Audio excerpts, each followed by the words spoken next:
Gestion manuelle du filtre à particules. Donc lorsque j'appuie sur la partie basse de ce bouton là,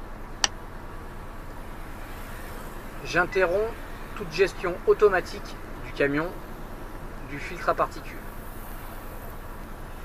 Donc là, ce symbole là s'allume. Donc mon véhicule ne me fera pas de régénération automatique. Ça peut servir si par exemple je suis sur des sites type Céveso avec des dangers explosifs. Mon véhicule peut se voir refuser l'accès, vu que c'est un Euro 6, si je ne peux pas interrompre les régénérations automatiques. Donc j'appuie sur ce bouton là et mon véhicule ne lancera pas de régénération automatique qui font évidemment monter l'échappement à des grosses températures qui avoisinent les 500 degrés. Le reste du temps je roule en automatique et j'ai toujours un œil sur cette jauge. Alors, tant que l'aiguille se situe sur les pointillés, mon véhicule fonctionne comme un ancien véhicule.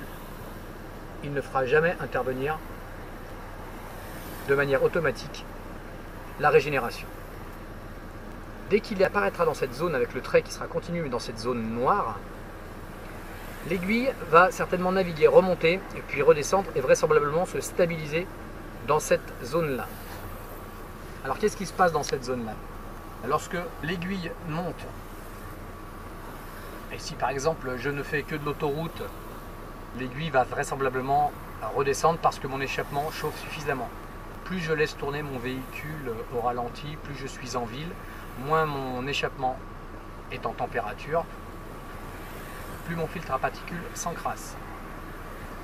Donc tant que l'aiguille reste dans cette zone-là, vous n'avez rien à faire. Si toutefois un jour elle arrive dans la zone blanche, dans cette zone-là, vous avez environ 8 heures moteur tournant pour vous organiser à faire une régénération statique. À savoir, vu que le véhicule n'arrive pas à le faire lui-même par rapport à votre exploitation, il va falloir prendre 3/4 d'heure, 1 heure de votre temps pour le faire vous manuellement. Et auquel cas, après cette manipulation, l'aiguille reviendra en bas.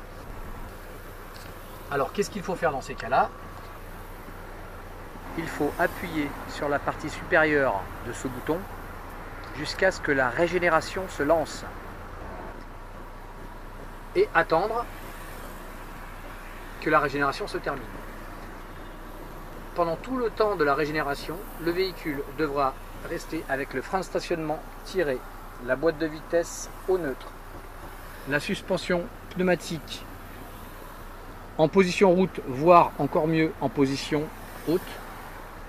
Et il ne faudra pas, si par exemple vous avez une prise de mouvement, que vous mettiez la prise de mouvement.